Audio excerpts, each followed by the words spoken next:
কচু দিয়ে মুরগির মাংস রান্না। হ্যাঁ গাইস, আসসালামু আলাইকুম। দেখে নিলেন তো কচু আর মুরগির মাংস। প্রথমে আমি একটা পাতিল বসাবো চুলায়। পাতিলে কিছুটা পেঁয়াজ দিয়ে তেল দিয়ে এটাকে আমি একটু হালকা করে ভেজে নিব। এটা ভাজা হয়ে গেলে কিছুটা রসুন দিয়ে দেব, আস্তা রসুন। আদা রসুন বাটা দিয়ে দেব 2 টেবিল চামচ পরিমাণ। টমেটো বাটা দিয়ে দেব 2 টেবিল চামচ পরিমাণ। মরিচ গুঁড়া দিয়ে দেব 2 টেবিল চামচ পরিমাণ। যেহেতু আমি ঝাল একটু বেশি দেব তাই বেশি করে দেব। এরপর আবারও নাড়াচাড়া দিয়ে নেব, একটু ভালো করে পেঁয়াজের সাথে মশলাটাকে মিশিয়ে নেব।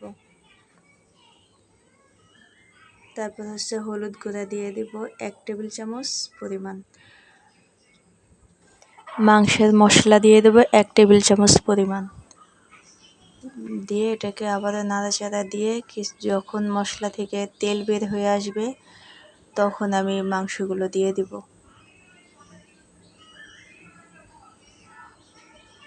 মাংসগুলো দিয়ে আবারও নাড়াচাড়া দিয়ে নিব, ভালো করে মিশিয়ে নিব এটাকে।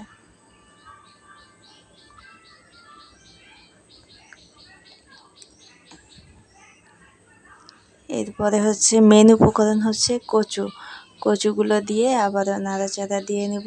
ও হ্যাঁ, লবণ দিতে ভুলে গিয়েছিলাম, লবণ দিয়ে দিয়েছি।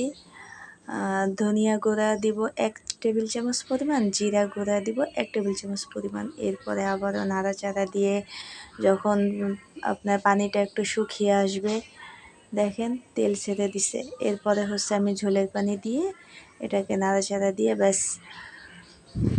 শুকনো মশলা ছিল, মশলাটাকে আমি হালকা থেতো করে উপরে ছিটিয়ে দিয়েছি। হয়ে গেল রেডি, মাংস দিয়ে কচু রান্না করলাম। যদি কেউ খেয়ে থাকেন অবশ্যই জানাবেন।